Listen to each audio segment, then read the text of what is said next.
Hello everyone, I am BG Suresh, Faculty of Silver Hills Public School, Kozhikode.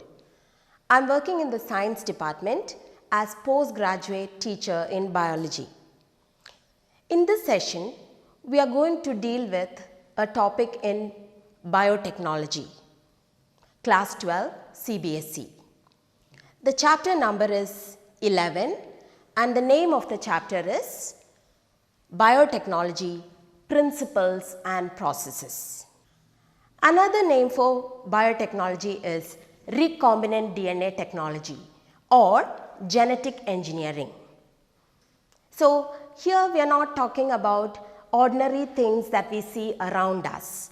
We will have to go into a cell, into the nucleus of the cell, where we will find there are chromosomes. And in each body cell of human beings, there are 46 chromosomes. 23 we got from the father and 23 we got from the mother. The father's side chromosomes, they are called paternal chromosomes, and from the mother's side we got the maternal chromosomes. Only in the gametes, that is in the sperm and ovum, there will be half the number of chromosomes, haploid chromosomes, that is 23. Now, this is the structure of the chromosome that you have studied. If we go into further detail, just like unwinding a reel of thread, like that if we unwind the chromosome, it will appear like this. The double helical structure of DNA, which many of you would have studied, looks like a spiral staircase. The backbone is made up of alternating sugar and phosphate, and in between them there are the nitrogenous bases. So we are going to see how certain scientists are manipulating the DNA and the genes on the DNA. So what are the learning objectives for this unit? First of all, you should be able to explain various terms related to biotechnology. After this session, you will be easily able to identify and explain those terms. Second is to understand the technique adopted to form a recombinant DNA. A new term, recombinant DNA. By the end of the session, it will be a very familiar term for you. And lastly, to develop interest in this new field, highly developing field called biotechnology. We'll start off with an abbreviation EFB. That stands for European Federation of Biotechnology. They have given a particular definition for biotechnology. What's the definition they gave? This one over here. Biotechnology is the integration of natural science and organisms, cells, parts thereof, and molecular analogues for products and services. That is a definition given for biotechnology by the European Federation of Biotechnology. The first recombinant DNA was formed by the pioneering efforts of these two scientists. They are Stanley Cohen and Herbert Boyer. What they did is, they isolated the antibiotic resistance gene from a particular bacterium by the name Salmonella typhimurium, and later on they took this segment of DNA and linked it to the plasmid of Escherichia coli or E. coli, which is a gut bacterium in human beings. So what happened is, it caught on properly, and thus we have genes from two different organisms coming together. So thus the first recombinant DNA was made. Like this, you can see this is the DNA from one organism. B, over there B is from a different organism. They were cut and together they were joined to make a recombinant DNA. So this technology of playing with the genes, of manipulating genes, that is called recombinant DNA technology. So let's see which were the important tools that made biotechnology possible.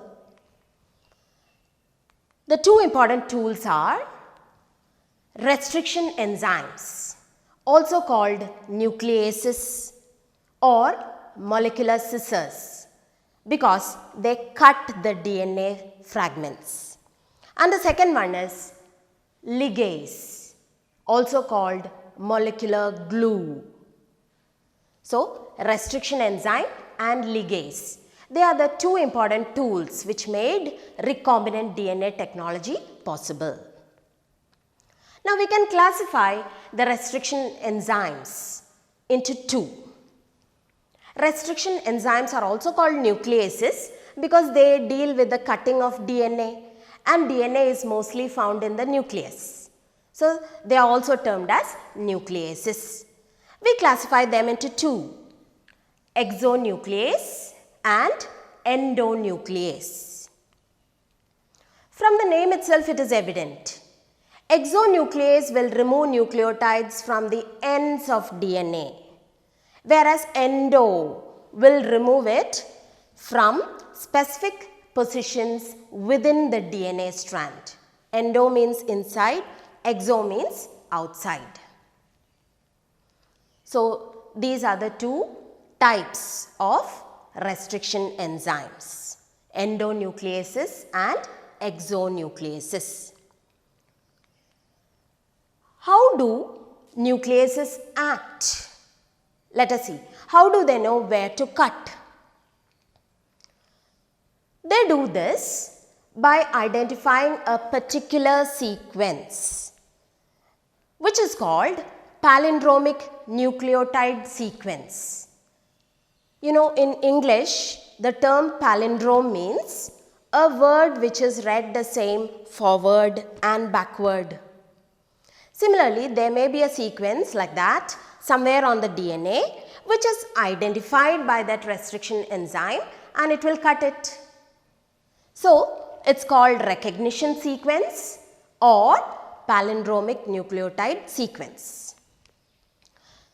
So, for example, for a particular enzyme called EcoR1, that sequence is GAATTC. For EcoR1 enzyme, the palindromic nucleotide sequence is GAATTC. Now, when it cuts the DNA, here you find both the strands of DNA. The cuts may be sometimes exactly opposite. That is when we get blunt ends. You can see when the cuts are exactly opposite, then we get blunt ends. Another possibility is like this. The cuts are not exactly opposite. You can see one cut is between G and A here, and the other cut is between G and A on the other strand. So, that is when you get sticky ends, means a small piece and a bigger piece. Over here, a big piece and a small piece. Such a cut is called a cut only which is making sticky ends. So, palindromic nucleotide sequence is identified, and like this, if cuts are made at opposite ends, then you get sticky ends. Another enzyme, HIND2, that was the first restriction endonuclease to be identified. Endonuclease, you know, will cut somewhere in the inner side of the DNA. Now, how are enzymes named? Just like we give names for human beings to identify each and every person, similarly, enzymes are also given names. So, let us see the example of an enzyme called EcoR1. How did it get that name? See, the name will have three parts. The first part, in this case, it is Eco, because it was isolated from a particular bacterium called Escherichia coli. Escherichia coli RY13. The second part of the name is showing the strain of the bacterium RY13, that is the strain. And the third one you can see is a Roman number. That indicates the order in which the enzymes were isolated from that particular strain of bacterium. So, Echo R1 shows that it was isolated from Escherichia coli. R is the strain of E. coli, and Roman number 1 shows that it was the first enzyme to be isolated from that particular strain. Next, we are moving on to a term GMO and how it is created. This is very interesting because GMO refers to a genetically modified organism. Genetically modified means its genes are manipulated. Its genes are manipulated. So, there are 3 steps in creating a GMO. Which are those 3 steps? First of all, you have to identify a DNA with desirable genes. You need some useful genes. Useful in the sense it should be useful for human beings. Then, introduction of that isolated DNA into a host. Some host has to carry that particular gene. And the third step is maintenance of the introduced DNA in the host. The host should multiply and make many copies of that useful gene, and it should not lose it, it should maintain it. So, those are the 3 steps in creating a GMO. Like over here you can see on this left side, that blue one, let us say, is the human gene, the human chromosome having the gene, this one which I have circled, that is the gene for insulin. Insulin, you know, is a hormone which will bring down blood sugar. So, there are some people who are diabetics. They have this problem of not producing insulin. Their pancreas will not be producing insulin. So, as a result, their blood sugar will shoot up and there will be many problems for them. So, they should be given insulin as injection. So, how is that insulin created? For that, this particular gene of interest is isolated, cut out, you can see, with the help of restriction enzyme. And then similarly, there is a gene. You can see a chromosome, a circular chromosome of bacteria which is called plasmid. That one is also cut with a restriction enzyme. And in this picture, you find that the gene of interest has been introduced into that plasmid. And the gap is sealed with molecular glue, that is ligase. So, now we have a recombinant DNA. And as that bacterium multiplies, this gene of interest will also multiply. That is the very simple technique of recombinant DNA technology. Now, how to extract DNA from a cell? See, we need to get that insulin gene, human insulin gene. How do we get it from all the thousands of genes? From among all the thousands of genes? Very, very complicated, because we are not talking about something big. We are talking about something which is so small, submicroscopic, let us say. We are talking about a cell, the nucleus. In the nucleus, there will be so many chromosomes. Each chromosome will have hundreds of genes. Among those, you have to seek out one particular gene. So, very, very complicated. How do we extract the correct gene from a cell? First of all, you have to break open the cell wall, because DNA is inside the nucleus. So, for breaking open the cell wall, there are enzymes like lysozyme if it is bacterial cell, cellulase if it is plant cell, or chitinase if it is a fungal cell. So, when you are using these enzymes, the cell wall will be broken. You will have to remove RNA by using ribonuclease. Then proteins are removed by using protease. Other molecules are removed by appropriate treatments. And then you can spool out DNA when you are adding chilled ethanol. So this is how you get the DNA. But from this you have to seek out the gene, the required gene. So first of all you have to separate the DNA fragments. That technique is called gel electrophoresis. Gel electrophoresis. It is a technique to separate cut DNA fragments. After restriction enzymes have cut it, then all the DNA pieces are together. So to separate them and to see them separately like that, you use this technique called gel electrophoresis. So DNA fragments which are negatively charged molecules, they can be separated by forcing them to move towards the anode under an electric field through a medium. They are placed in a medium of agarose. Agarose, you know, is a natural polymer which is extracted from seaweeds. Do all DNA fragments move the same distance? The answer is no. The DNA fragments separate according to their size due to the sieving effect produced by the agarose gel.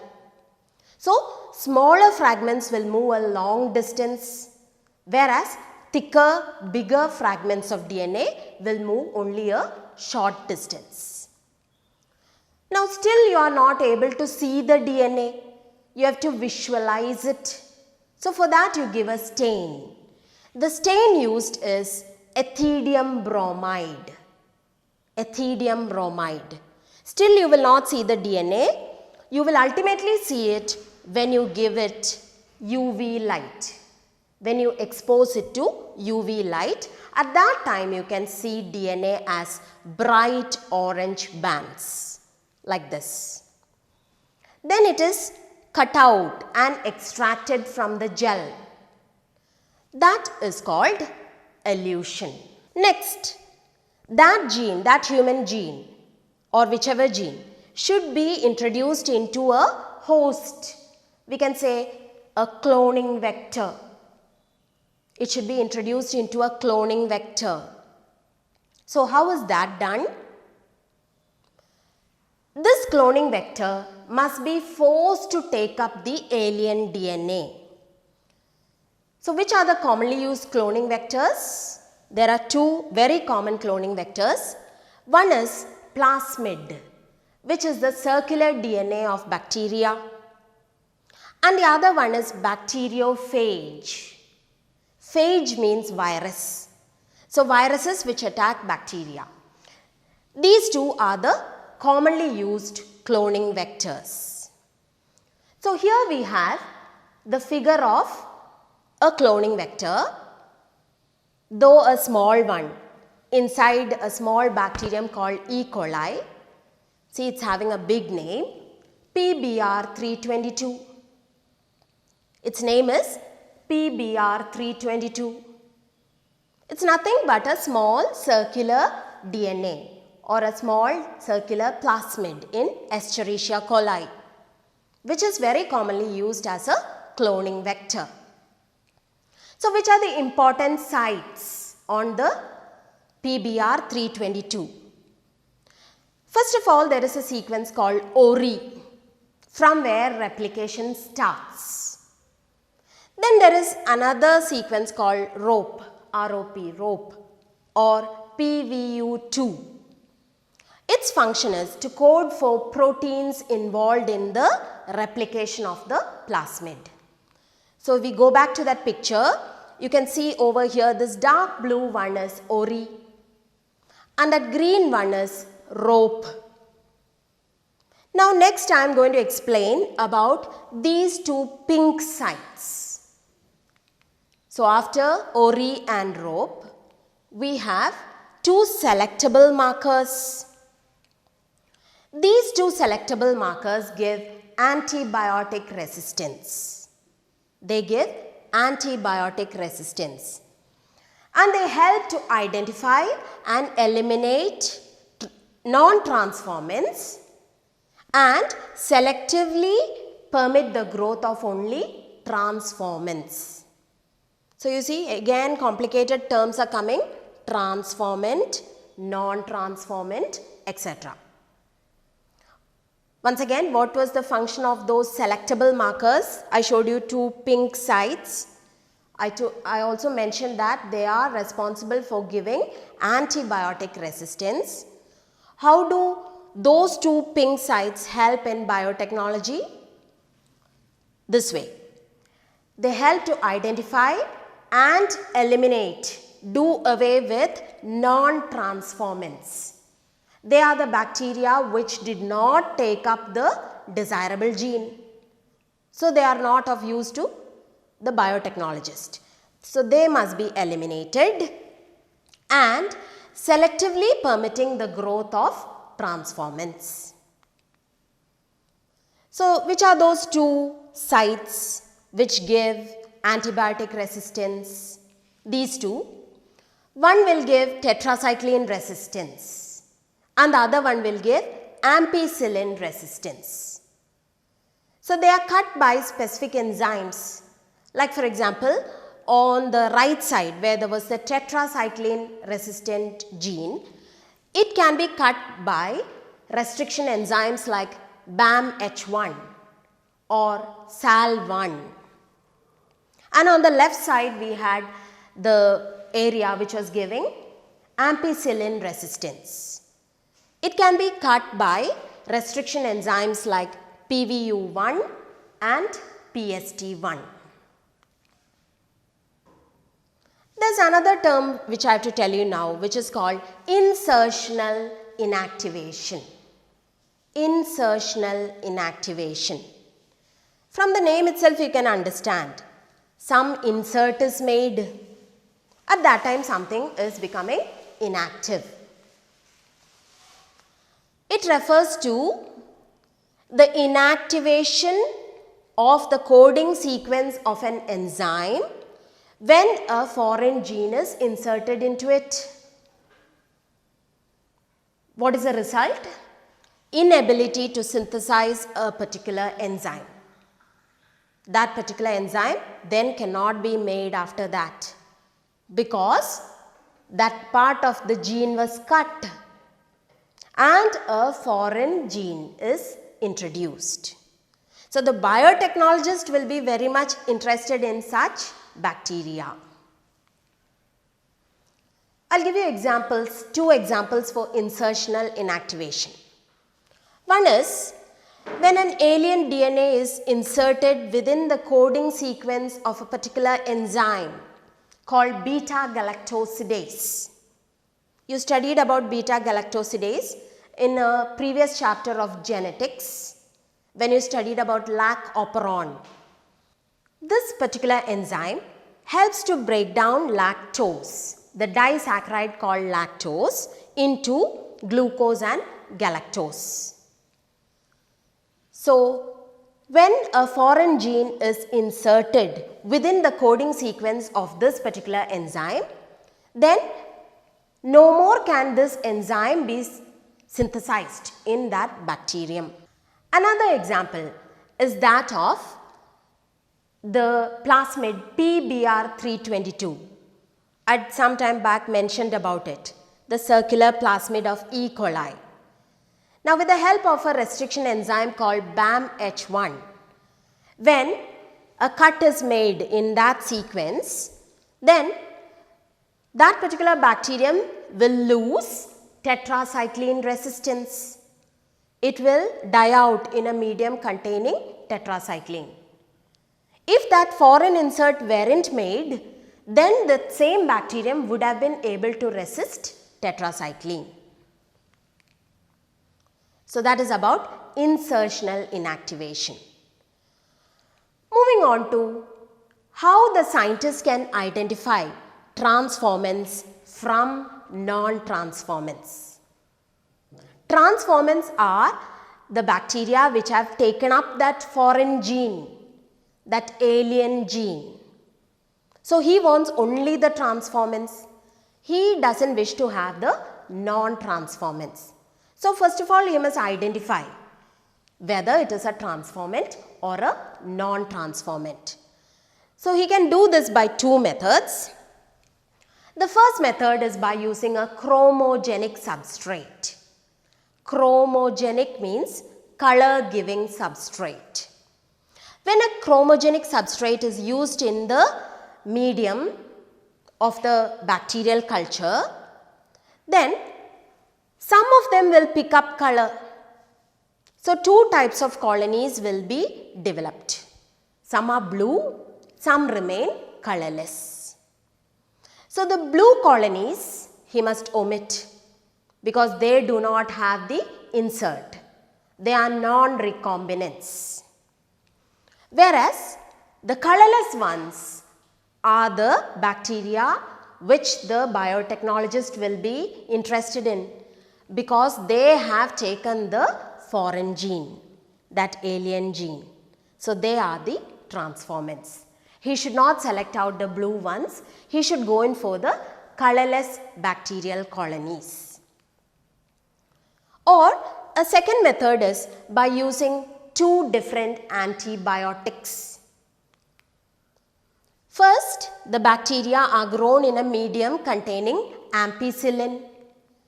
Then they are plated onto a medium containing tetracycline. What will happen is, the recombinants will grow only in ampicillin containing medium. But when they are put into tetracycline, they will not be able to grow. Because I mentioned that second example where the BAMH1 enzyme had cut that part, giving tetracycline resistance. So now it cannot overcome the effects of tetracycline. Okay. Whereas the non-recombinants will grow on both media. But this particular technique, the second technique, is a little laborious because you have to spend money to buy two different antibiotics. Also it will take some time because you have to first culture the bacteria in a medium containing ampicillin. Then when they grow, they have to be streaked onto a second petri dish containing the second antibiotic, tetracycline. So rather than using this method, the first method of using the chromogenic substrate, that is better to be employed. So in that second case where two antibiotics were used, the two antibiotics are ampicillin and tetracycline. Here we can say that one antibiotic resistance gene helps in selecting the transformants. Transformants means those E. coli bacteria which have taken up the foreign gene. Whereas the other antibiotic resistance gene gets inactivated due to the insertion of the alien DNA and helps in the selection of recombinants. They are inactivated due to insertion, inactivated due to that foreign insert made. So why did they become inactivated? Because not only have the bacteria picked up the foreign gene, it has properly attached onto the plasmid. So such a bacterium is called a recombinant. Moving on to another topic called TI plasmid, tumor inducing plasmid. Tumor, you know, just like cancer, is the uncontrolled growth of cells. So there is this TI plasmid in a particular bacterium called Agrobacterium tumefaciens. Agrobacterium tumefaciens. What happens is, if Agrobacterium infects plant cells, then that TI plasmid can transform normal plant cells into tumor cells. Tumor means there is unwanted growth of cells. But the biotechnologist is very smart. he has made use of this particular dangerous plasmid, tumor inducing plasmid. What has the biotechnologist done? He has modified this TI plasmid by using recombinant DNA technology into a very useful cloning vector, which is no more pathogenic to plants. Instead, it is useful. It can deliver the gene of interest into a variety of plants. So, we can consider this, compare this particular situation to a villain who is walking around with lots of weapons and he is harming people in the society. Now, the police officials, they catch hold of him. They remove all the arms and ammunition from him. Instead, they have given him a holy book and they are releasing him to the society to preach good things to the society. So, he is becoming a useful person for the society. Just like that, the TI plasmid has been modified by biotechnology. It is no more pathogenic. Instead, it is useful as a cloning vector to deliver gene of interest into a variety of plants. So, see how the biotechnologist has used a dangerous thing for his benefit. It is serving as a vector, as a cloning vector. Next, how can we make the host cell competent enough to take the alien DNA? That bacterium or that virus must be ready to take up the alien DNA. How can that be done? How to make a competent host? There are different techniques. If it is an animal cell, the biotechnologist can do just micro injection, where the foreign DNA is directly injected into the nucleus of the animal cell. But if it is plant cell, that can't be done, because plant cells have a thick wall made of cellulose. So, in that case, they use another technique called biolistics or gene gun, which is used for plant cells. The plant cells are bombarded with high velocity microparticles of gold or tungsten, which are coated with the alien DNA. So, as those microparticles are bombarded, they pass through the thick cellulose cell wall, go into the nucleus and give the foreign DNA. A third method is by using disarmed pathogen vectors.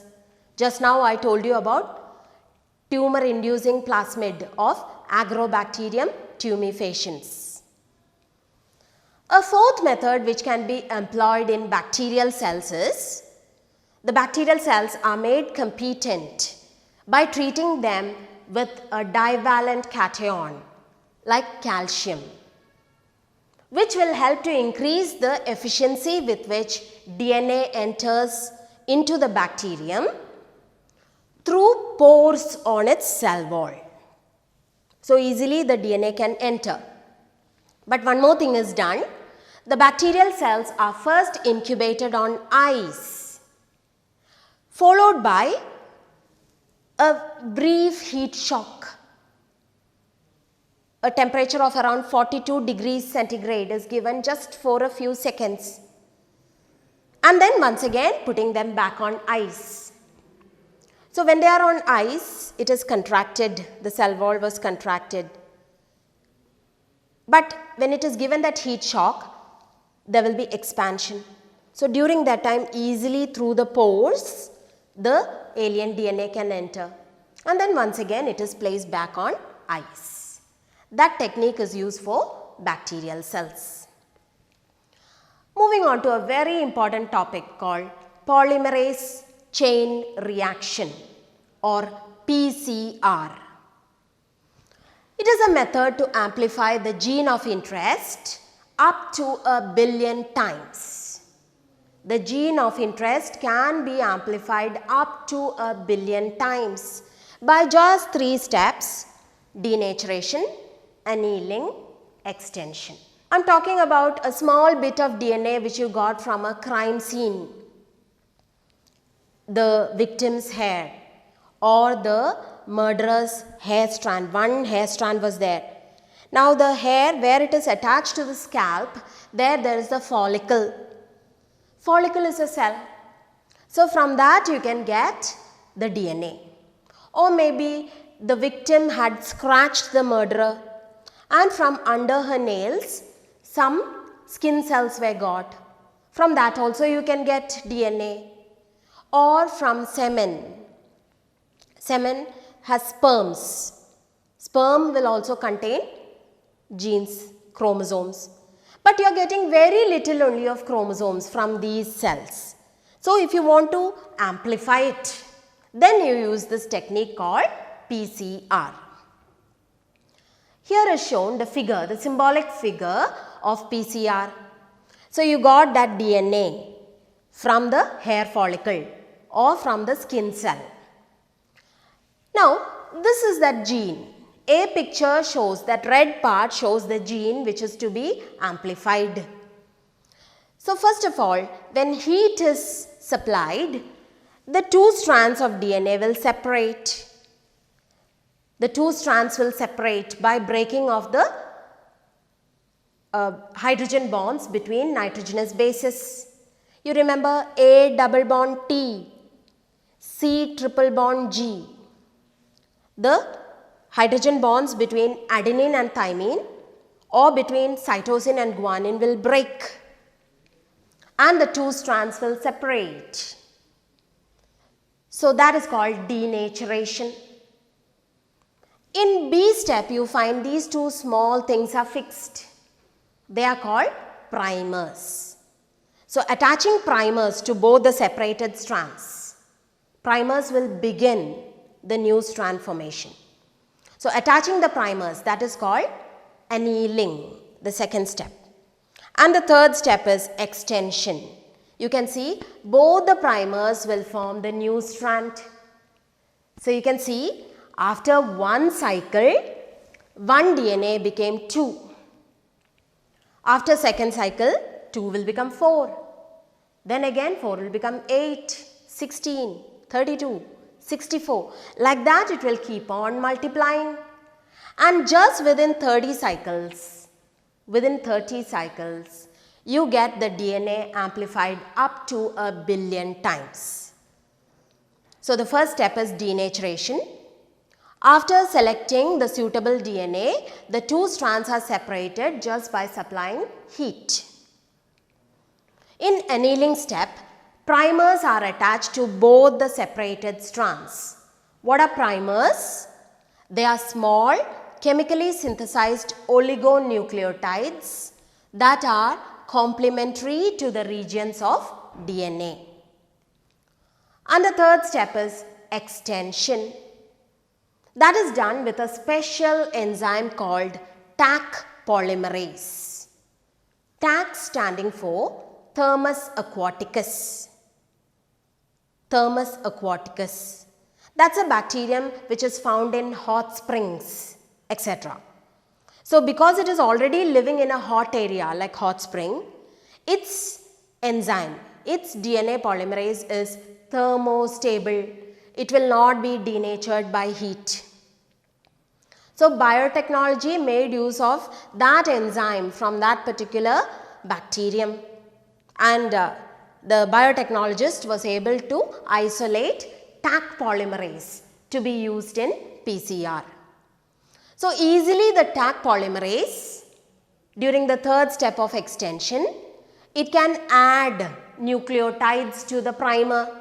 So both the primers will form new strand, that is called extension. This extension happens by using the genomic DNA as template. So I told you Taq polymerase was isolated from the bacterium called Thermus aquaticus, and its main property is that it is highly thermostable. So it is not denatured during the high temperature induced denaturation step of PCR. So, after 30 cycles, you get the DNA amplified up to 1,000,000,000 times. Okay? And this amplified segment can be ligated with a vector if it is needed for further cloning. We are moving on to another topic, bioreactors. Bioreactors, they are large vessels in which large volumes of biotechnology culture can be produced. Large volumes means up to 100 or 1000 liters of that can be produced. Here, the raw materials of biotechnology, they are converted into the end product, which could be individual enzymes, etc. by using microbial, plant, animal or human cells. I gave you the example of human gene for insulin being put into bacteria. So, later on you are getting the insulin. Okay, that is the end product. Like that you are getting the end product. And why is the end product got very smoothly in a bioreactor, though large quantities? The reason is because in a bioreactor, optimal conditions are given. Optimal conditions for growth like optimum temperature, oxygen, pH, substrates, salts, vitamins, etc. Here is a picture of a simple stirred tank bioreactor in which the culture is there, the culture broth is there, and there is this flat bladed impeller which will keep rotating. But if it is a sparged stirred tank bioreactor, you find there are oxygen bubbles coming up. Bubbles will dramatically increase the oxygen transfer area.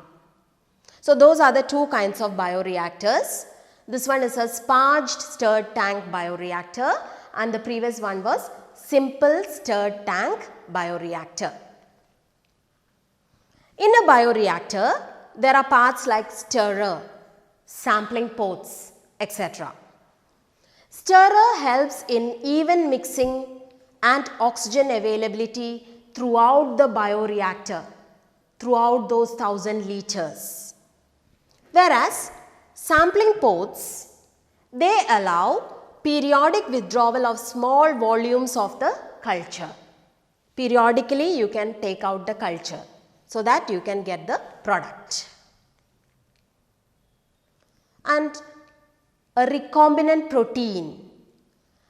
If any protein encoding gene is expressed in a heterologous host, that is called a recombinant protein, or simply call it the protein made by a recombinant DNA. I mentioned about the bacterium having human gene. So, along with bacterial proteins, it is also making human proteins like for example, human insulin. So, that we can say is a recombinant protein if it is made in a bacterium. Last, we talk about downstream processing.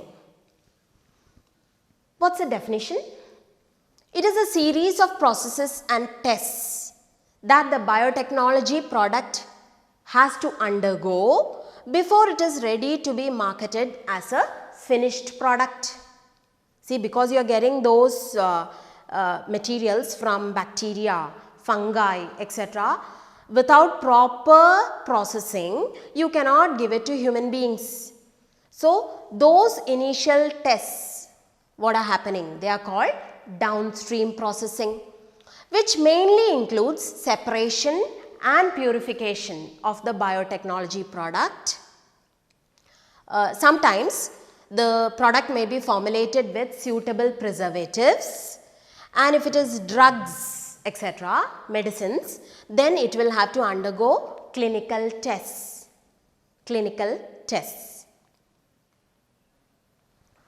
So, that is it. Let us recap the important points. What all did we study today?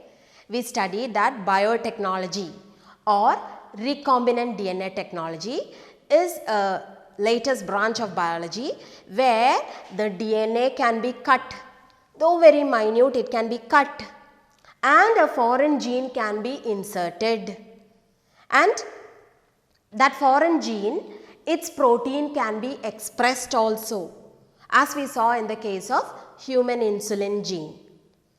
Okay. So, a gene which is there in human beings, which is supposed to produce insulin, can be made to produce that even in a bacterial cell. So, the two important tools which made biotechnology possible are restriction enzymes, which are also called molecular scissor because they cut the DNA. They are also called nucleases. Then the other one is DNA ligase, which will help to join the DNA strands. Where it is broken, if two of them are kept together, they will be joined by DNA ligase. Then we saw a technique called gel electrophoresis, which is used to separate DNA fragments. It is based on the feature that DNA being negatively charged, if it is kept in wells for gel electrophoresis and an electric field is applied, then it will automatically move towards the anode in an agarose gel medium. Okay. Then we are staining it by ethidium bromide and UV rays. We see the DNA as bright orange bands. They can be cut out by a process called elution. Then we saw the technique called PCR, polymerase chain reaction. It is the technique by which small amount of DNA can be amplified up to 1 billion times. And there are 3 steps for PCR: denaturation, annealing and extension. And finally, we saw about bioreactors where large amounts of biotechnology product can be made and it is useful for mankind. But before it is used on human beings, it has to undergo separation, purification, clinical trials, etc. All those processes together were called downstream processing. I hope all of you have understood. Thank you very much.